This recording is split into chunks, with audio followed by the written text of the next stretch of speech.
Lord.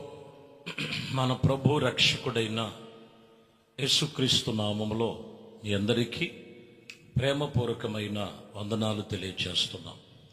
పరిశుద్ధమైన దేవుని వాక్యాన్ని మనము ధ్యానించుకుందాం.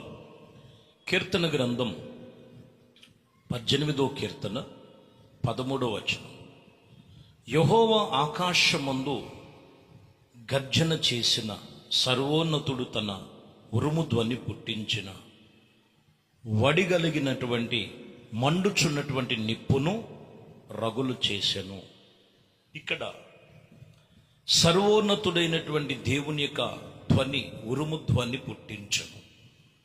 ఉరుము ధ్వని పుట్టించను. ఈ ఉరుము ధ్వని అనేది మనము గమనించాలి. దేవుని సన్నిధిలో భూమి మీద కొన్ని వ్యతిరేకతలను, కొన్ని పరిస్థితులను దేవుని పిల్లల మీద, దేవుని సన్నిధిలో జరుగుచున్నటువంటి కొన్ని పరిస్థితులలో ఆయన ఉరుము ధ్వని పుట్టించినట్లుగా నిర్గమకాండములో కూడా 20వ అధ్యాయం 18వ వచనంలో వీరందరూ కూడా కానాను వేత్తల్లో అరణ్యములో ఉండగా 20వ అధ్యాయం 18వ వచనం, ఆ ప్రజలందరూ ఆ ఉరుములను, ఆ మెరుపులను, ఆ బోరధ్వని, ఆ పర్వతము ఇదిగో దుమ్ములను చూసి భయపడి తొలగి దూరముగా నిలిచి మోషేతో ఇట్లా నేను చూశారండి. అందుకు మోషే, భయపడకు, మిమ్మల్ని పరీక్షించుటకు మీరు పాపము చేయకున్నట్లు ఆయన భయము మీకు కలుగుటకే దేవుడు వేంచేయుచున్నాడని ప్రజలతో చెప్పారు. ఈ ధ్వని ఎందుకు కలుగుతుందంటే, పాపం చేసి దేవునికి విరోధముగా కొన్ని పరిస్థితులు చేస్తున్న ప్రజలకి ఒక హెచ్చరిక చేస్తున్నారు. ఈరోజు మనం చూస్తే కొన్ని పెను ప్రమాదాలు, ఒక ఉరుము ధ్వని వంటి భయంకరమైనటువంటి పరిస్థితులు అక్కడ చవి చూస్తానికి గల కారణం ఏంటంటే, అక్కడ అంటాడు, మిమ్మల్ని పరీక్షించుటకును మీరు పాపము చేయకున్నట్లు ఆయన భయము మీకు కలుగుటకు దేవుడు వేయించేయుచున్నాడని ప్రజలతో చెప్పాడు. కొంతమందిని చూస్తున్నాం మనం, లోకములో కొన్ని జరుగుతున్నటువంటి పరిస్థితులను బట్టి అయినా కానీ భయభక్తులు, భయము, దేవుడు భయం లేదు. ఈ ఉరుము ధ్వని ఎందుకు పుట్టినది అనేది మనం చూస్తే ఖచ్చితంగా ఆయన పిల్లలు, ఆయన ప్రజలు పాపములో, వ్యసనములో, నానా బంధకాల మధ్యలో పడిపోతున్నప్పుడు ఇదొక హెచ్చరిక. అటు వ్యాధులే వచ్చినా, రోగములే కలిగిన, ఇటు కొన్ని ప్రకృతిలో వైఫల్యాలు జరిగిన, ఇటు కొన్ని ప్రమాదాలు జరిగిన, ఎలర్ట్గా ఉండమని, పాపము చేసేవాడు పాపములోనే ఉన్నాడు, వ్యసనపరుడు వ్యసనగానే ఉన్నాడని దేవుని భయము పుట్టించేటువంటి ధ్వని దేవుడు వాక్యం చెప్తున్న మాట ఇది. మనిషిని పాడు చేయటానికి కాదు, మనిషి పాపములో నుంచి విడిపించటానికి ప్రభు ఈ లోకానికి వచ్చాడు. అదే ఈరోజు మనతో చెప్తున్న మాట. సమూయేలు గ్రంథములో, మొదటి సమూయేలు గ్రంథం 12వ అధ్యాయములో 18వ వచనములో మనం చదివితే, సమూయేలు యెహోవాను వేడుకొన్నప్పుడు యెహోవా ఆ దినమున ఉరుములను, వర్షములను పంపగా జనులందరూ యెహోవాను సమూయేలుకును బహుగా భయపడి. అప్పుడు వరకు వీళ్ళ గురించి సమూయేలు ప్రవర్తే ఎన్నో చేసినప్పటికీ లెక్కలేదు. దేవుడు వాళ్ళ పట్ల ఎన్నో చేశారు, లెక్కలేని తనముగా ఉన్నప్పుడు ఎప్పుడైతే వారి మధ్యలో ఒక ఉరుము వలె అక్కడ వర్షమును, అక్కడ నానా విధమైనటువంటి కొన్ని పరిస్థితులు అక్కడ కనపడినప్పుడు ఆ సమయములో సమూయేలుకును, మరి దేవుడైన యెహోవాకు సమూయేలుకు బహుగా భయపడింది. దేవుడు భయము కలిగి జీవించాలి. ఉరుము ధ్వని అంటేదే హెచ్చరికలు, ఎలక్ట్ అయిపోండి. జాగ్రత్త. ప్రభు సూచిస్తున్నాడు, జాగ్రత్తలు సూచిస్తున్నాడు. లెక్కలేని తనముగా ఉండటానికి కాదు, నాకు పట్టనట్లుగా ఉండటం కాదు. దేవుడు వాక్యమును బట్టి దేవుని యందు, దేవుడు చెప్పే వాక్యమందు భయభక్తులు కలిగి ఉండాలి. భయభక్తులు మీలో రావాలి.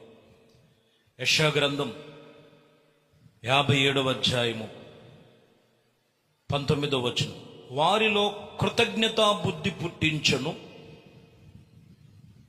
దూరస్తులకును సమీపస్తులకును సమాధానమని చెప్పిన నేను వారిని స్వస్థపరిచెదను, యెహోవా సెలవిచ్చుచున్నాడు.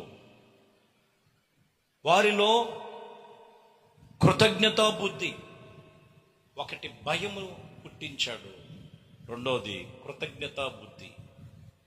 ఎప్పటికప్పుడు నాకేం చేశాడు అనేది కాదు, ఎప్పటికప్పుడు నాకు ఎన్నో చేశాడు. దినమెల్లా కూడా నిన్ను ఆయన కాపాడుతున్నాడు, నిన్ను, నీ కుటుంబాన్ని. నీవు కృతజ్ఞతా బుద్ధి కలిగి ఉండాలి. ఆయన యందు మనము కృతజ్ఞులమై దేవుని భయభక్తులతో మనం ఉండాలి. వాక్యం చెప్తున్న మాట. అప్పుడు నేను వారిని సమాధానమని చెబుతూ వారిని నేను స్వస్థపరుస్తానని చెప్తున్నాడు ఆయన. వారిని స్వస్థపరిచెదను, యెహోవా సెలవిస్తున్నాడు.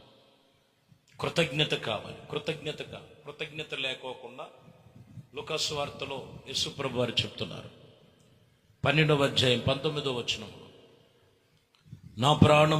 నా ప్రాణముతో ప్రాణమా, అనేక సంవత్సరములకు విస్తారమైన ఆస్తి నాకు సమకూర్చి ఉన్నది, సుఖించుము, తినుము, తాగుము, సంతోషించుమని చెప్పుకొందుమనుకొనుచున్నావేమో.